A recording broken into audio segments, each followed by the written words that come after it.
Cita agroindustrial. De la materia prima a la producción, el consumo masivo en las ciudades, al distribuidor y su ubicación en cadena. Agregado de valor. El campo. Una industria que genera fuentes de trabajo en el país, aportando a las economías regionales. Sus riquezas generadas por productos propios de la tierra. Ahora, Cita agroindustrial. Bueno, y es un gusto para mí darle la bienvenida a la Cita agroindustrial a Gustavo Oliverio. Él es ingeniero agrónomo y coordinador de la Fundación Producir Conservando. Bienvenido, Gustavo, a Citas de Radio. ¿Cómo estás? ¿Qué decís vos? ¿Cómo estás vos? Bueno, viste que cumplimos nuestra palabra de seguir la conversación que habíamos iniciado el año pasado. Me parece muy bien. Y son temas que no pierden nunca vigencia. Tal cual. Y además, me pasa en lo personal, Gustavo, que cuando quiero dar argumentos sobre estos temas me doy cuenta de que me falta todavía información y conocimiento. Así que muchas gracias por volvernos a atender y a seguirnos formando en estos temas que tanto nos desafían y nos plantea hoy la vida misma nos plantea estos temas, ¿no? Así es, exactamente. Gustavo, para hacer un poco de docencia, ¿podés contarnos qué significa bonos de carbono? En esa conversación sobre el tema del carbono que están por todos lados, ¿qué son los bonos de carbono? Bueno, a ver, todo este tema de la huella de carbono, todo esto empieza con la huella de carbono, más con los bonos. Sí. Los bonos en realidad es una propuesta de aquellos que emiten menos dióxido de carbono a la atmósfera puedan tener un diferencial económico a través de un bono. Y entonces, si yo emito, por decir algo, 100 kilos menos, no es el caso, ¿no? Porque no se mide de esta forma. Pero sí, digo, si emito 100 kilos menos de carbono, yo voy a cobrar un diferencial de precio a través de un bono. Bueno, eso sería el bono. Ahora, el tema central es la huella de carbono. La huella de carbono es un concepto que tiene que ver con las emisiones, directamente. O sea, es la cantidad de dióxido de carbono que se emite en un determinado proceso. O sea, cuando uno ve una botella de leche, no en el caso de Argentina, pero en Estados Unidos, por ejemplo, todos los galones de leche que están en el supermercado tienen un piecito dibujado, que es justamente la huella de carbono, y ahí dice cuántos kilogramos de carbono, entre comillas, equivale ese galón de leche. Bueno, eso es la huella de carbono. La huella de carbono es solamente una visión parcial del sistema, porque lo que uno tiene que mirar es el balance de carbono. O sea, uno emite carbono, en el caso puntual esto que mide la huella, y otro fija carbono a través de los cultivos, a través de las pasturas, a través de todo el ciclo de rotación que se sigue en el campo. Fija además carbono los pastos naturales, fijan carbono los océanos. O sea, todo el ciclo del carbono es por un lado todo lo que es el gasto y por otro lado la fijación. Y la diferencia es el balance. Claro. Entonces, en Argentina, cuando hablamos muy livianamente en su momento que la ganadería y la vaca o la vaca lechera emitía gases de efecto invernadero y demás, era solamente mirar una parte de la lechería. En realidad, la otra parte de la lechería es de todo lo que se alimenta a la vaca, de todo lo que de alguna forma le da la posibilidad de producir, tiene que ver con fijación de carbono. Las pasturas, los cultivos, los hilos de maíz, el maíz mismo que se produce una fijación de carbono importante. Y entonces cuando uno va al balance, que es ese famoso trabajo que hicimos con la Fundación, y en realidad lo presentó Ernesto Virlizo, no es un trabajo nuestro, lo presentó Ernesto en un seminario, en donde decía el balance de la producción agropecuaria es positivo. Ajá. O sea, es tan positivo que tapa el problema de emisión que tiene la industria, los combustibles fósiles. El elemento más contaminante es el uso de combustibles. O sea, todo lo que es transporte, generación de energía por quemar carbón, o generación de energía por uso de fuel oil, de gasoil, en fin. todo lo que tenga que ver con el transporte, todo lo que tenga que ver con lo industrial, lo energético, las grandes ciudades, los grandes centros urbanos son responsables de más del 80% de las emisiones. ¿Eh? Claro. Ahora, o sea que nosotros se mide como país de que los digamos de que el balance es positivo para la Argentina. ¿Se mide en qué unidades se miden a nivel nacional? Se mide en kilotones, es algo muy técnico, pero que de vuelta el mundo está preocupado y todo el gran ruido de los últimos años que se vinculan directamente a la ecología y a la sustentabilidad y demás, tiene que ver con las emisiones. Todavía el mundo, yo creo que por una cuestión de intereses económicos en muchos casos, concretamente Europa tiene un problema de exceso de emisión, pero prácticamente no tiene fijación. Entonces mira solamente la emisión, pero como son los grandes compradores y los que están dispuestos a pagar más por un producto porque tienen un poder adquisitivo muy alto, entonces imponen el tema de la fijación, de la emisión. Sí. Entonces se mira todo en un nivel de cuánto emito, pero nadie mira cuánto fijo.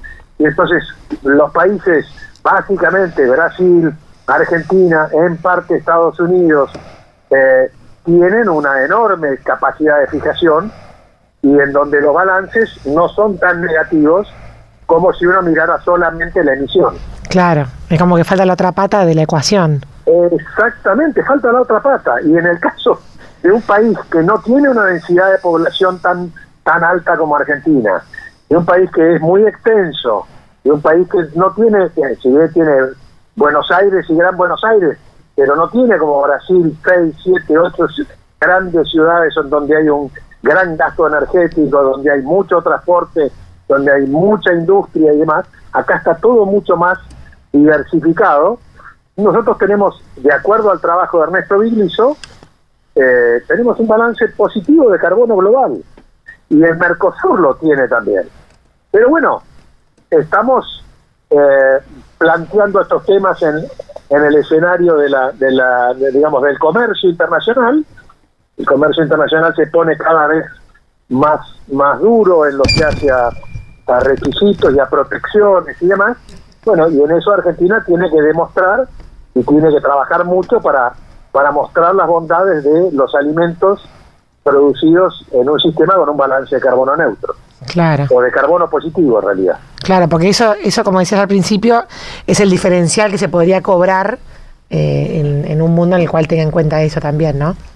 Claro, a ver, cuando uno piensa en que lo va a cobrar, yo siempre insisto en que las cosas se comoditizan muy rápidamente.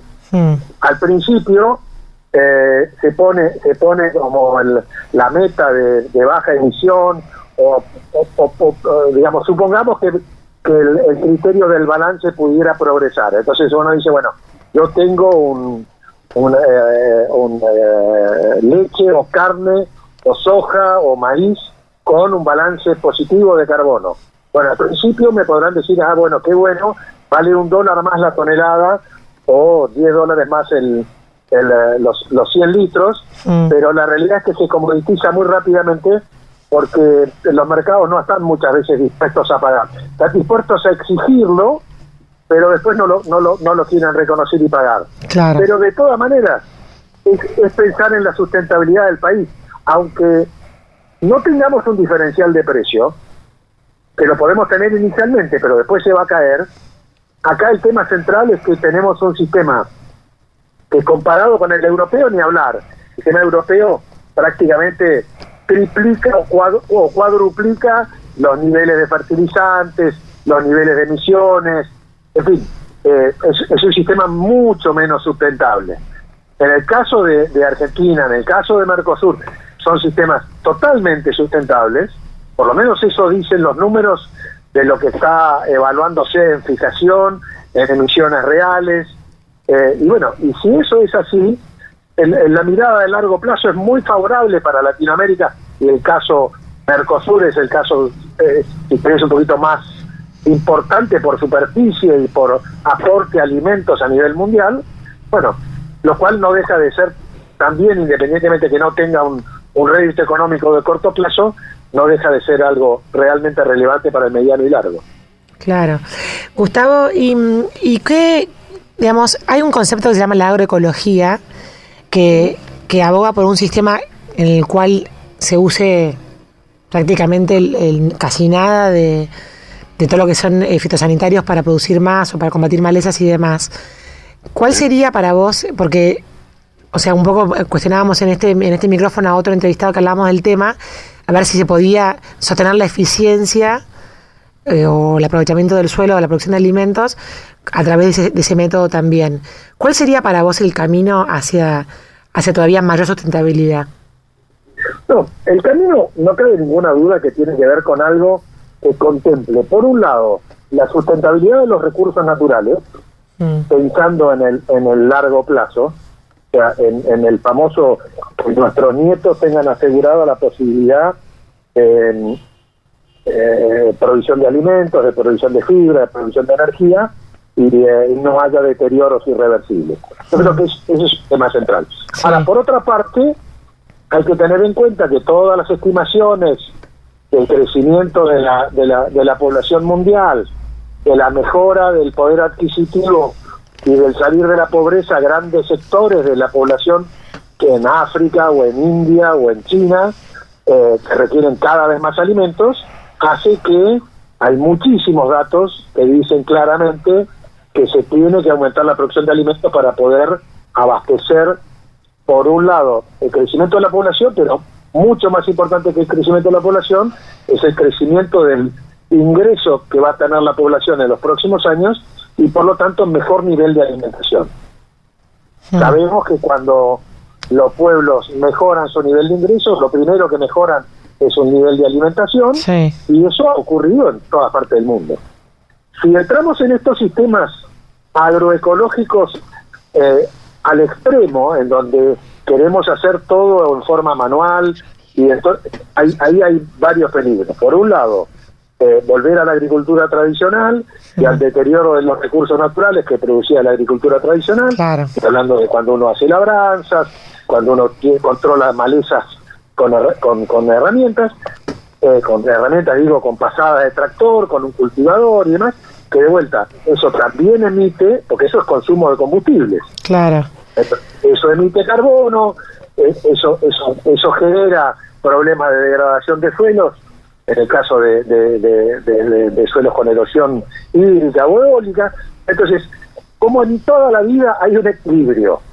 Los sistemas actuales, con siembra directa, con rotación de cultivos, con cultivos de cobertura o cultivos de servicio y demás, están mostrando bondades importantes en cuanto a la conservación de los recursos, enorme conservación de recursos respecto de la agricultura tradicional, y un muy buen nivel de productividad. Claro.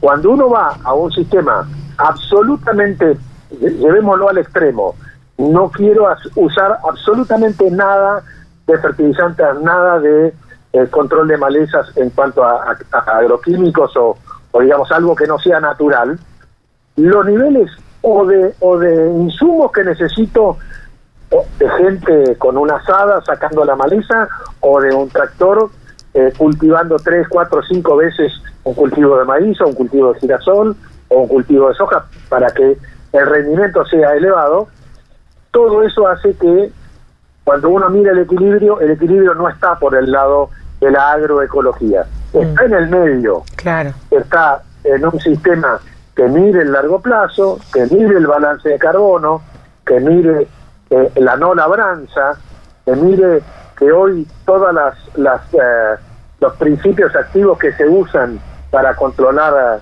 malezas, para controlar plagas, para controlar enfermedades, están absolutamente regulados, son lo que se llama banda verde prácticamente, o sea, son inocuos, que tienen una toxicidad muy baja, en realidad es el mismo nivel de toxicidad que puede tener una aspirina mal usada.